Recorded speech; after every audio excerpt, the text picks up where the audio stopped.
Hey everybody, I'm Connor, this is Doug, and welcome to Raiders of the Lost Pod, a podcast that dares to ask, was Indiana Jones even a good archaeologist? We'll dig into Dr. Jones's academic credentials, taking an empirical look at the quality of his scholarly output, while also dissecting his rather unusual methods for collecting artifacts and his... Connor, dig this. We will be talking about fossils this week on the Bethel School District Presents, a podcast about the Bethel School District. We'll be talking with amateur paleontologist Superintendent Tom Seigel about his fossil hunting hobby. We'll also be talking about the start of the new school year and the growth he's seen in the district during his 2 decades here in Bethel. But before we do that, we've been talking the past few weeks about Summer Institute. That's training for teachers that the district has done for 30 years now. But our administrators also got training this summer on safety and security. That's right, and obviously safety and security is a huge issue when it comes to running a school or a school district, and we here at Bethel take that very seriously. As you can imagine, the district already has a lot of resources when it comes to safety and security, so we wanted to make sure that new administrators, that's principals, assistant principals, associate administrators, really anyone in a position of leadership in the school setting, knows how to access those resources and how to best use them in a variety of situations. And when I say a variety, we're talking about everything from EpiPens to earthquakes. Brian Streleski is our Director of Safety and Security here in Bethel, and he led one of these trainings. The range of things that we cover today are from medical emergencies, individual medical emergencies, EpiPens, inhalers, all the way up to earthquakes and the eruption of Mount Rainier, and everything in between.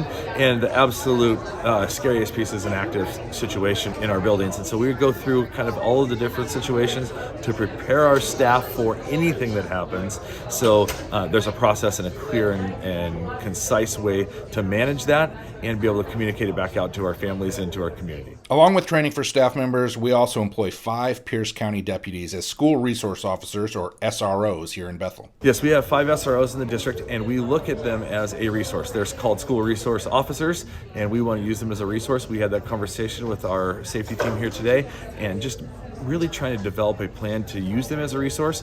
They have a duty to protect us, and we want them to help protect us and give us the plans and the tools to keep us safe on a daily basis. We have one that's assigned to each high school and then their feeder middle schools. A couple of them have joint campuses with elementary, so they have a couple elementary schools, and we have an elementary SRO, and we have a rover and transportation SRO also to have our 5 SROs moving around the district.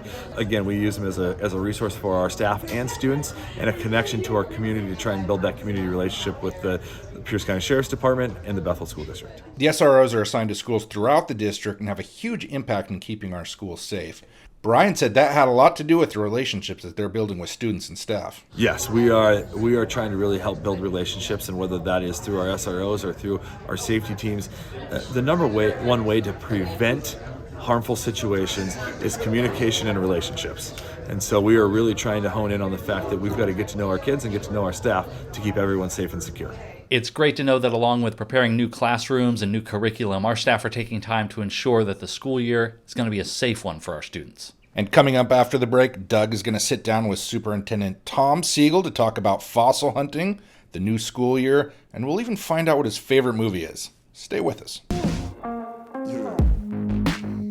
Hey everybody, it's time to mark your calendars for Saturday, October 1st. It's All Bethel Community Day. Yes, ABC Day is returning to Bethel High School on Saturday, October 1st. We're super excited. ABC Day is a huge community event all day long from 9 a.m. to 3 p.m. There'll be military vehicles, Blitz will be there from the Seattle Seahawks, free bike helmets, free ice cream, animals, face painting, surprise costume characters throughout the day, and the return of the Pacific Wrestling Federation. Yes, there will be pro wrestling as well at ABC Day this year. This is the first ABC Day post-pandemic, and we couldn't be more excited. So mark your calendars. Saturday, October 1st from 9 a.m. to 3 p.m. All Bethel Community Day returns to Bethel High School. We'll see you there. And we're back. The start of the school year is an exciting time for every member of Team Bethel. Doug recently got the chance to sit down with Superintendent Tom Seigel, who's overseen the first day of school for more than 2 decades here in Bethel. And while he's led the district through many changes throughout the years, he says there's one key thing that never changes. While everybody is focusing in on what we're supposed to be doing, that is education, there are three prerequisites, three requirements that need to occur before that happens so that people can really focus in on that objective of really providing a quality education. And those are health, safety, and security issues need to be dealt with. And this is something that's not new. I've been doing superintendent's work for 25 years now, and I've always had emphasis that we take care of health, safety, and security. Whatever we need to do to make sure people are healthy in our buildings, and make sure they're safe so we don't have trip hazards, electrical hazards, things of that nature, and then the security, which is the person-to-person sort of thing. The other part of that is to develop really good personal relationships with students. So if they hear of somebody that could potentially do harm to themselves or to others, they report that to an adult they trust. And so that really is an important consideration. You might consider it to be just part of the social development of students and teachers, but it actually serves a really useful purpose from the standpoint of helping to ensure security of our school buildings, because kids know what's going on. The trick is to make sure they feel comfortable enough that they'll come up and talk to an adult to say, I have a concern about so-and-so, and I'm concerned that he or she may do something bad, and I don't want that to happen. I want positive intervention to make sure no harm occurs to that person. And that's the sort of thing that we need to make sure we have, that positive relationship where kids will come forward and feel comfortable enough that they'll relay information so they're not snitching or whatever the right term is this year, but make sure that help occurs and interventions occur, make sure things don't go badly. So that's really an important part. That's the human aspect of it. The physical security of the school building, we've pretty well addressed all those. And as long as people follow the rules, making sure doors are locked or shut, and you don't allow strangers in the building simply because they look like they're nice people at the door, we'll be okay. But this is something that we plan for, we think through, and we rehearse certain aspects of this. In the event that something untoward occurs, we can react in a way that'll minimize what otherwise could be a disaster. So Bethel has been at the forefront of safety and security. In just my time here, we've put on the stop paddle cameras on the buses. We have the badge-in system. We're the first in the state to have that, where you have to show an ID to get into our buildings. So pretty soon, you're going to be badging into buildings on the first day of school as superintendent. What's that like for you? Do you add a little bit of excitement to a principal's day when you show up? I'm sure as soon as I show up the front door, the word gets out to the entire building, hey, the superintendent, the guy with the tie and the suit's here. So that's kind of a normal thing. But yeah, I badge in just like everybody else does, and that's just part of the normal operations. By the way, you mentioned the stop paddle camera system. Yeah, we're the first in the state to install that because we do have people who blast by buses while they're loading and unloading students, and that stop sign is out, and people are supposed to observe it and stop.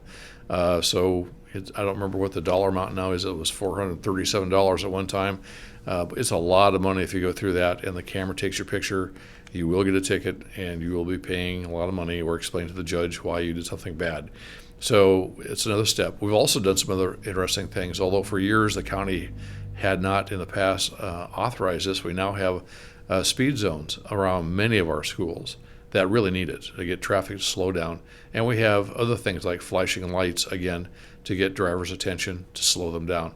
So wherever we can to do things to help safety for our students and our staff, we've been doing that all along. Some of them are kind of unglamorous. I mean, a school speed zone may not be glamorous, but it's one more element to try to make sure that everybody in the area is safe. Right, and more important, just in your time here, you've been here since 2001, I mean, you've seen an enormous amount of growth here in Bethel, and you actually talked about this at a recent school board meeting, just all the schools we've had to build over that time. Tell us about that. When you got here, Bethel was a very different place. Yeah, it was much smaller. We had about 14,500 kids. We just have over 20,000 now, so we've grown over 5,000 students during the last 22 years.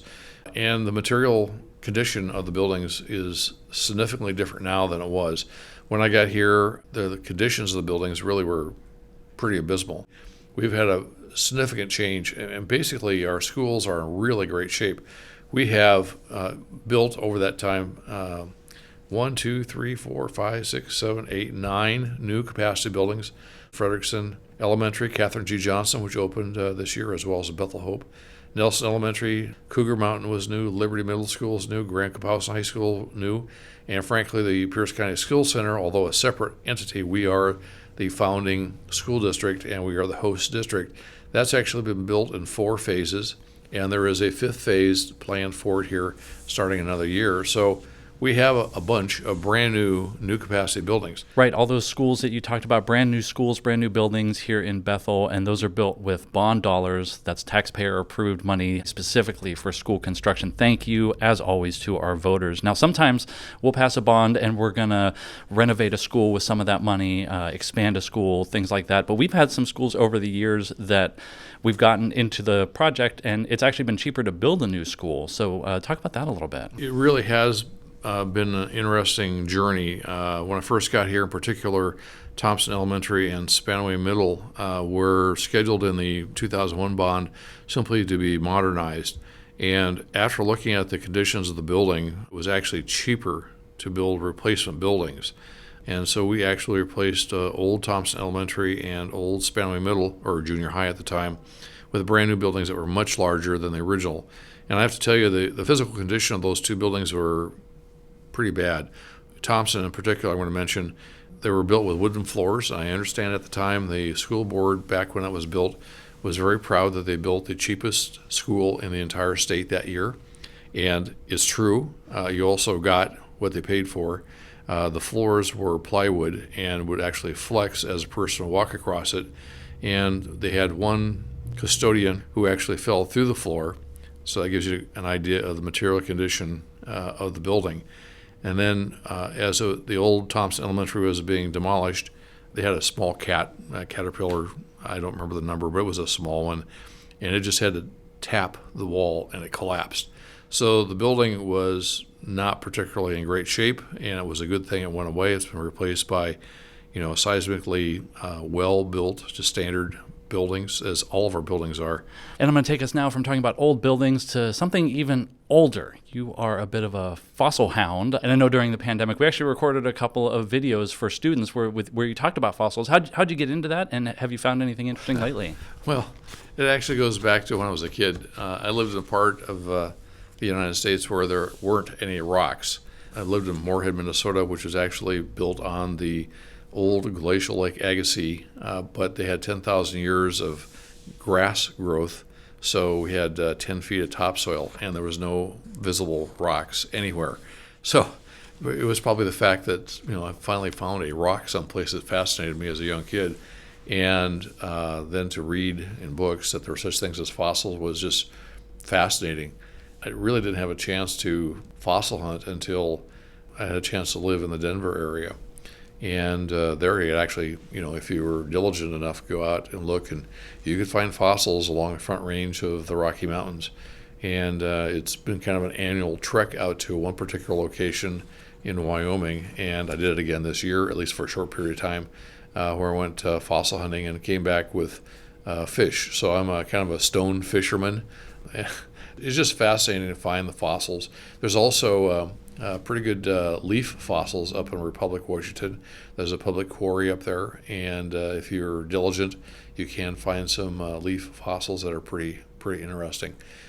Both I and my wife would collect these and donate a significant number of them to the schools, so the kids actually have a chance to look at a fossil, and they could be posed a question: well, how is it possible that a ocean-going fish, in some cases, or in the case of some of the crabs we found, how is it possible that ocean-going crab could be found at 100 feet above sea level today? Or in the case of some up in Blewett Pass, you're up there at thousands of feet. How is it possible that Jurassic age leaf, that is a plant, fern in particular, could be found on top of Blewett Pass? And so it is an interesting way to pose questions to kids to get them to start to think about what's occurred and the timelines that we're talking about. And in thinking about you and your hobby, we did open our show with a little Indiana Jones kind of intro today. And so to close things out, and again, I really appreciate your time today. I know you're very busy, but Connor and I have a bet as to what your favorite movie is. Now, he says it's Bridge Over the River Kwai, and I say it's Patton. So is one of us right? And if not, what's your favorite movie? Problem is, I have a lot of favorite movies, and it probably changes on a day-to-day basis. Right now, for some strange reason, the musical 1776 pops into my mind, but I like Patton. It's really a well-done movie. Bridge Over the River Kwai is also a really good movie, although if you're British, you'd take exception to it because it portrays the Americans like they're the only good guys around. But there are a lot of good movies out there, and on a particular day, without thinking ahead of time, I'd probably have to say Casablanca. I love it. We'd also had a bet if you'd answer that question or not. But Superintendent Tom Seigel, thanks so much for joining us, and have a wonderful start to the 2022-2023 school year. Thank you very much for the opportunity to talk to everybody. Thank you. So Casablanca, huh? I guess neither of us won that bet. Yeah, I guess we're both losers. That seems about right. We'll be back next week, and we'll find out how the first week of school went here in Bethel. Plus, we have a few surprises in store for you. Thanks for listening.